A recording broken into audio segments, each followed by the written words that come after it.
ఇక మీదట నుండి మీరు నన్ను అమ్మాయి గారు అని పిలవాలి. ఎందుకంటే ఇప్పుడు నేను గొప్పింటికి కాబోయే కోడల్ని. నాకు తగిన రెస్పెక్ట్ మీరిచ్చి తీరాలి, లేదంటే మీ ఉద్యోగాలుండవు. వెళ్ళి కాఫీ తీసుకురా.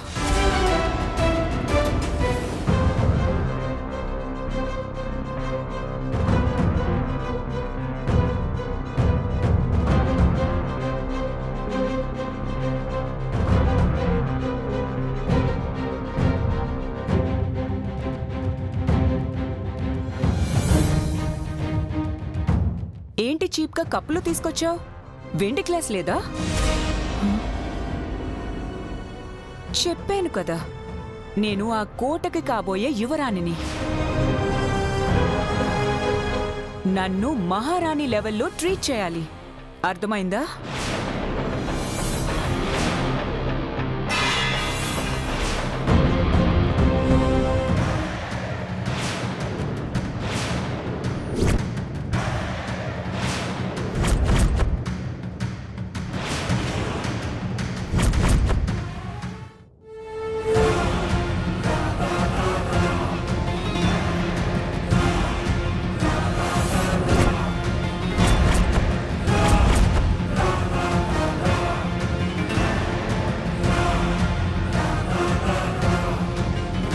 ఏంటి అలా చూస్తున్నావు?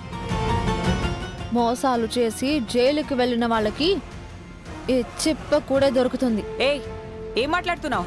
నేనేం మాట్లాడానో, ఎందుకు మాట్లాడానో నీకు అర్థమవుతుందని నాకు బాగా అర్థమవుతుంది జయ. మా అమ్మ నాన్నతో ఏదో అంటున్నావేంటి?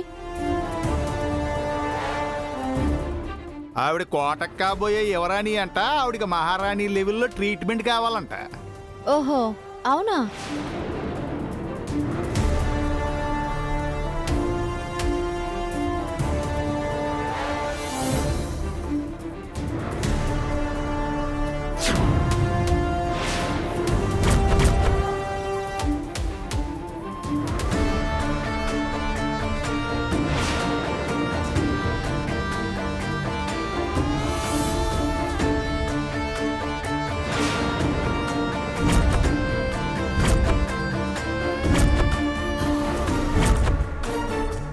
ఈ రెస్పెక్ట్ చాలా నీకు? How dare you! నా ముందే నీ పొగరు చూపిస్తావా? నీ అహంకారానికి నా పొగరే సమాధానం.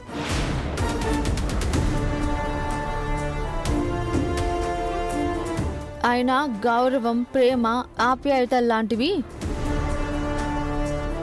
మన ప్రవర్తనతో సంపాదించుకోవాలి, డిమాండింగ్ చేయకూడదు. గంగా, నేను విజేంద్ర ప్రతాప్ గారి ఇంటికి కాబోయే కోడలనే విషయాన్ని నువ్వు మర్చిపోతున్నావు. నేను నీకంటే ముందే ఆ ఇంట్లో కోడలిగా అడుగు పెట్టానని నువ్వు మర్చిపోతున్నావు. ఛా! నీలాంటి లో క్లాస్ అమ్మాయి నాకు తోటి కోడలనే ఆలోచనే చాలా డిస్టర్బింగ్ గా ఉంది. మరీ అంత డిస్టర్బింగ్ గా ఉంటే క్యాన్సిలింగ్ చేసేసుకో. ఎవరొద్దునా రేటే. Shut up! ముందు నువ్వు నోర్మి. మరొక్కసారి నోరు పారేసుకుంటే నా చేతి దెబ్బ రుచి చూడాల్సి వస్తుంది. హలో, అక్కడ నా చెల్లి సీనియర్ కోళ్ళ, తోటికోళ్ల పోస్ట్లో నీ తాట తీసేయగలదా? నీ చెల్లెలు నేను ఒకటేనా? నెవర్.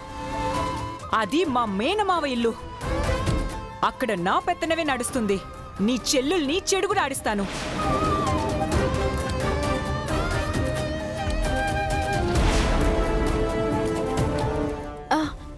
అలా అనుకు జయ. తోడికోడళ్ళంటే అక్క చెల్లెళ్ళలాగా కలిసిమెలిసి ఉండాలి. ఎక్కువ తక్కువ అనే భేదం చూపించకూడదు. నెవర్. నువ్వు నేను ఈక్వలే కాదంటుంటే మళ్ళీ అక్క చెల్లెలంటావేంటి? నువ్వు నాకు ఎందులో పోలిక? నువ్వొక డ్రైవర్ కూతురువి, నేను గ్రేట్ బాక్సింగ్ ఛాంపియన్ విశ్వనాథ్ గారి కూతుర్ని. యూ లో క్లాస్ పీపుల్. జయా,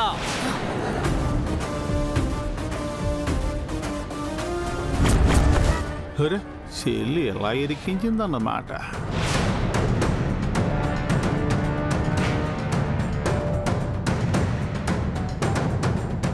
నాన్నగారు మరి వీళ్ళంతా నన్ను హ్యూమిలేట్ చేసి మాట్లాడారు. ఎవరు ఎవరిని హ్యూమిలియేట్ చేసి మాట్లాడారో అంతా విన్నాను. జయ, నువ్వింత అహంకారంగా ప్రవర్తిస్తే నాకే అవమానంగా ఉంది. రేపు నీకు పెళ్ళయ్యాక అక్కడ కూడా నువ్వు ఇలాగే ప్రవర్తిస్తే మా పెంపకాన్ని తప్పు పడతారు. సారీ నాన్నగారు, అసలు జరిగింది ఏంటంటే నీ ఎక్స్ప్లెనేషన్స్ ఏమీ నాకు అక్కర్లేదు. నీలో మార్పు రావాలి. అయినా ఏం చూసుకొని నీలో ఇంత గర్వం? నువ్వు స్వతహాగా ఏమైనా సాధించావా, లేక నలుగురు మెచ్చుకునే పని ఏమైనా నువ్వు చేశావా? అట్లీస్ట్ నీ తల్లిదండ్రులుగా మేము గర్వపడే పని ఒక్కటైనా చేశావా? Nothing.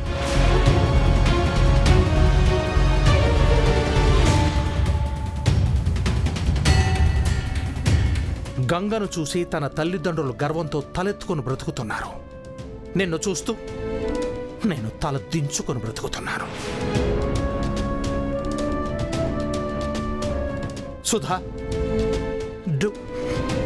Do I deserve this? జైకి నేను నచ్చి చెప్తానండి. నచ్చ చెవటం కాదు, నలుగురికి నచ్చేలా, జనం మెచ్చేలా ప్రవర్తించటం నేర్పు. Ganga, let's go for practice.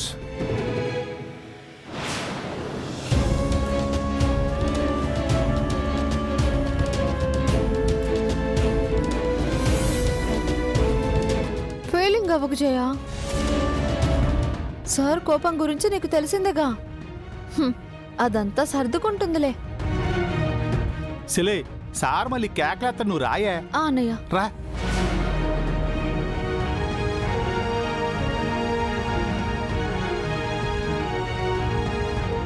Ganga బాగా బుద్ధి చెప్పినది కదయ్యా. మాట్లాడుకో. ఎందుకమ్మా ఏదో ఒక పొరపాటు చేసి ఆయన దగ్గర తిట్లు తింటావు? ప్రతి విషయానికి గంగతో పాటు పోటీ పట్టం కాదు. గంగలా అన్ని విషయాల్లో చురుగ్గా ఉండడం నేర్చుకో. ఇంకా పెళ్లిలోపు నీకు ఎన్ని వంటలు వార్పులు నేర్పాలో. పద లచ్చమ్మ, రా. సెల్లి ఆ జైగోటను మా గొప్పగా ఇరికించేసినవే. లేకపోతే ఏంటన్నయ్య, నా దగ్గర బడాయి చూపిస్తుందా? అది ఆ ఇంటి కోడలు కాకముందే ఇంత పొగరు చూపిస్తుందంటే ఇంకా పెళ్లి జరిగితే దాని చేతికి పగ్గాలు దొరికినట్టే. ఇటు ఎట్లర్సర్ ఆస్తిని అటు పేదమయ్య ఆస్తిని ఒక్కసారిగా కొట్టేయాలని మంచి పకడబందీగా ప్లానింగ్ చేసేసినది గుంట.